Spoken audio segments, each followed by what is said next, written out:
Movie start होती है एक मैदान जंग से। हमें 6वीं शताब्दी का काल दिखाया जाता है जहाँ पे ताइजोंग की सेना अंसी किले को जीतना चाहती है।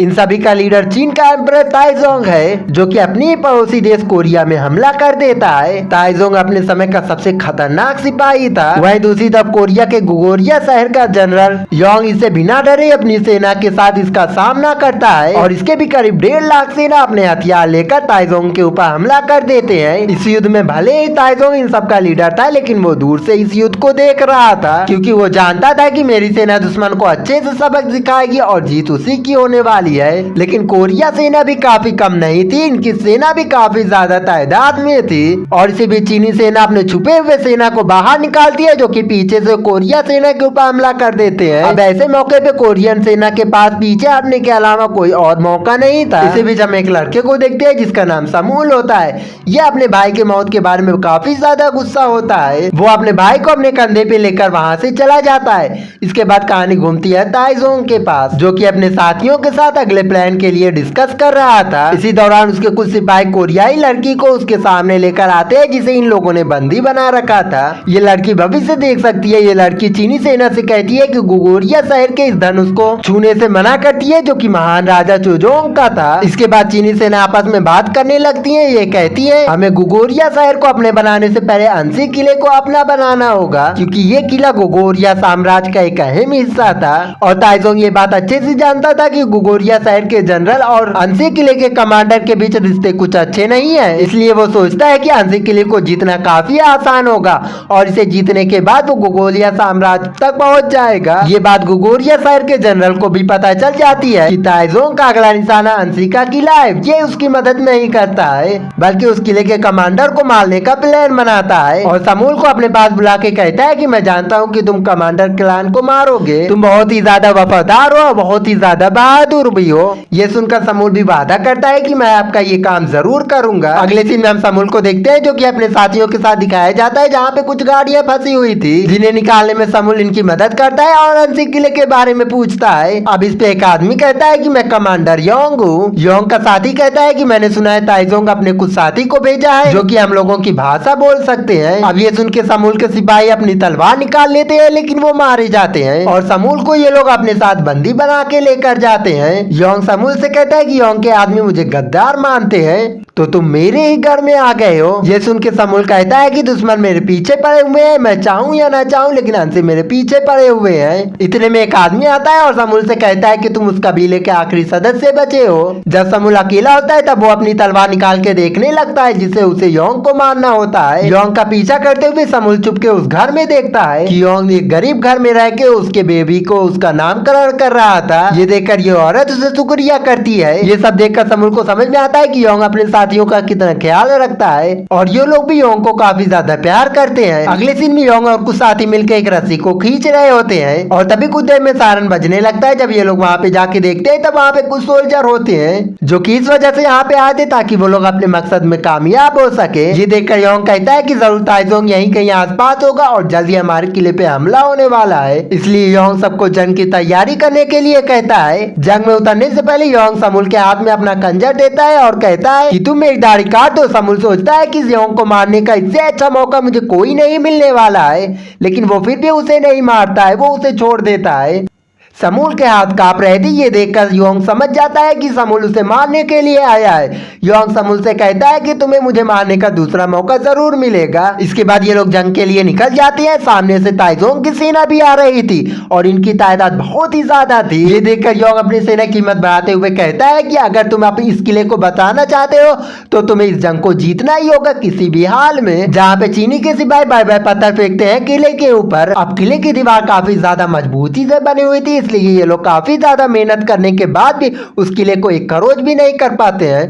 हालांकि कुछ खरोच तो हो ही जाती है। अब ये लोग किले के सामने बढ़ने लगते हैं अपने हथियार को लेकर। ये देखकर योंग के सिपाही तीरंदाजी करने लगते हैं योंग के सिपाही के ऊपर जिसमें चीनी के काफी सारे सिपाही मारे जाते हैं। अब चीनी सिपाही बड़ी सी लकड़ी की मदद से किले का दरवाजा तोड़ देती है और अंदर घुस जाती है लेकिन अंदर आते ही चीनी सिपाही योंग के सिपाही की जाल में फंस जाते हैं जिसमें फंसने के बाद काफी सारी ताइजोंग की सेना अपनी अपनी जान गंवा देते हैं। अब जब ताइजोंग को इसके बारे में पता चलता है तब वो अपने बचे हुए सिपाहियों को पीछे हटने का हुक्म जन्म देता है। अब जंग टल जाती है। इस खुशी में सभी लोग जश्न मनाते हैं रात के टाइम। इसी रात समूर भी अपना वादा पूरा करने के लिए योंग के पास पहुंच जाता है और उसे अपनी तलवार की नोक में रख लेता है। वो पूछता है कि तुमने गुगोरिया के जनरल की मदद क्यों नहीं की, जिसपे योंग गुस्से में कहता है कि मेरा ये फर्ज बनता है कि मैं अंसे के किले के लोगों की मदद करूं। अगर मैं ज्यादा सिपाही वहाँ पे भेज देता तो किले की रक्षा करना नामुमकिन हो जाता और गुगोरिया साम्राज्य के लिए ये किसी खतरे से कम नहीं था। अब रात के समय फिर से खतरे का सायरन बजना शुरू हो जाता है क्योंकि ताइजोन की सेना इनके ऊपर फिर से हमला करने के लिए आ जाती है। ये चीनी सेना किले के सामने ही अपना टावर बनाती है और फिर तारों से हमला करना शुरू कर देती है। ये देखकर योंग अपने सिपाहियों को मिट्टी के तेल के गोले बनाने का ऑर्डर देता है, जिससे योंग चीनी सिपाहियों के टावर के साथ साथ उन्हें भी जला के खाक कर देगा। लेकिन इन सब में योंग काफी ज्यादा जख्मी हो जाता है और इसी का फायदा उठा के चीनी सेना योंग के ऊपर हमला कर देते हैं। और तभी बीच में समूल आके योंग की जान बचा लेता है और फिर योंग की आंख 4 दिन बाद खुलती है। और जब उसे पता चलता है कि समूल जो कि उसकी जान लेने के लिए आया था उसी ने उसकी जान बचाई है, तब वो काफी ज्यादा खुश होता है। वही ताइजोंग काफी ज्यादा गुस्सा हो रहा था क्योंकि वो इससे पहले हर एक जंग जीती हुई थी, लेकिन उसे इस किले में अपना कब्जा करना उसे काफी ज्यादा दिक्कत हो रही थी। इसके बाद ताइजोंग उस कोरियन लड़की को अपने पास बुलाता है जो कि भविष्य बताती है और उसके जरिए योंग के पास एक मैसेज भेजता है और कहता है कि मैं चाहता हूँ कि मेरे आखिरी हमला करने से पहले तुम अपने आप को सरेंडर कर दो मेरे हवाले। और साथ ही हमें ये भी पता चलता है कि ताइजोंग अंसी किले के सामने एक मिट्टी का किला बना रहा था ताकि वो बराबरी के साथ अंसी किले के ऊपर हमला कर सके। इसके बाद हमें दिखाया जाता है अंसी किले के सेनापति जिसका नाम पासो होता है। ये कहता है कि मैं इस किले को बनने से पहले ही ताइजोंग को मार दूंगा। इसके लिए वो उससे परमिशन मांगता है योंग से और परमिशन लेने के बाद वो रात को ही अपने सिपाहियों के साथ ताइजोंग के ऊपर हमला करने के लिए निकल जाता है। जब ये लोग यहाँ पे आते हैं तब इन्हें पता चलता है कि किसी ने ताइजोंग को उसके हमला करने की खबर पहले ही दे दी है, इसलिए ये लोग यहाँ पे मारे जाते हैं। लेकिन कमांडर पासो मरने से पहले योंग के पास पहुंच जाता है और यहाँ पे जाके हमें पता चलता है कि ये काम चीनी लड़की का किया हुआ था। ये लड़की पासो के आने की खबर ताइजोंग को दे देती है। ये लड़की कहती है कि अंसी के लोगों को खुद को ताइजोंग के हवाले करने के अलावा कोई और ऑप्शन नहीं है। मैं तुम्हारा भविष्य देखकर बता सकती हूँ कि बुरा वक्त आने वाला है। ये सुन के समूल को काफी ज्यादा गुस्सा आता है और वो उसका गला काट के उसे मार देता है। पासो की बीवी योंग की बहन पासो का बदला लेने के लिए ताइजोंग के पास पहुंच जाती है उसे मारने के लिए। वो वहाँ पे जाने के बाद काफी बहादुरी से लड़ती है लेकिन इसी बीच उसे चीनी सेना मार देती है। इसके शरीर को किले में लेकर आके पासो के साथ ही दफना दिया जाता है।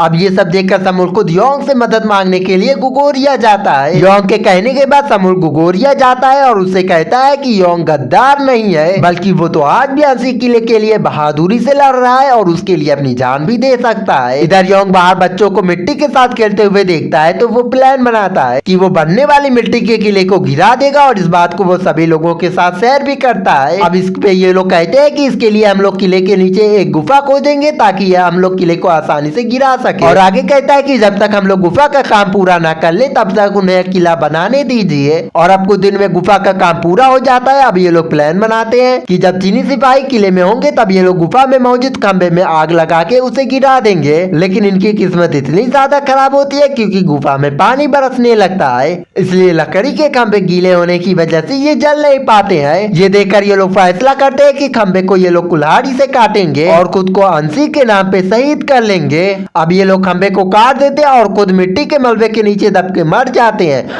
और साथ ही वहाँ पे किला भी टूट जाता है जिससे काफी सारे सिपाही भी मारे जाते हैं। वहाँ पे सभी सिपाही। अब ये देखकर योंग और उसके सभी सिपाही चीनी सिपाही के ऊपर हमला कर देते हैं। योंग कहता है कि जब तक हम मर नहीं जाते तब तक हम ये लड़ाई लड़ते रहेंगे या जब तक हम जीत नहीं जाते। इसी बीच योंग कहता है कि जाओ मेरे लिए चुमो का प्राचीन धनुष लेकर आओ और प्रार्थना करते हुए इस धनुष से ताइजोंग के ऊपर निशाना लगाता है और ये निशाना लगता है सीधा ताइजोंग की आंख में, जिससे ताइजोंग बुरी तरीके से जख्मी हो जाता है और उसकी आंख खराब हो जाती है। लेकिन ताइजोंग की सेना रुकती नहीं बल्कि वो आगे बढ़ती जाती है। इधर समूल भी गुगोरिया साम्राज्य की सेना के साथ योंग की मदद करने के लिए आ जाता है। अब सभी लोग मिलकर चीनी सेना को घेर लेते हैं चारों तरफ से। अब ये सब देखकर ताइजोंग खुद को सरेंडर कर देता है। अब ये सब देखकर अंसी किले के लोग काफी ज्यादा खुश हो जाते हैं। समूल काफी ज्यादा खुश होता है और वो योंग के गले लगता है। लेकिन ताइजोंग फिर से खड़ा हो जाता है, लेकिन सभी लोग मिलकर उसे फिर से हमेशा के लिए सुला देते हैं और अंसी किले के लोग आजादी से जीने लगते हैं। और इसी के साथ ये मूवी यहीं पे खत्म हो जाती है।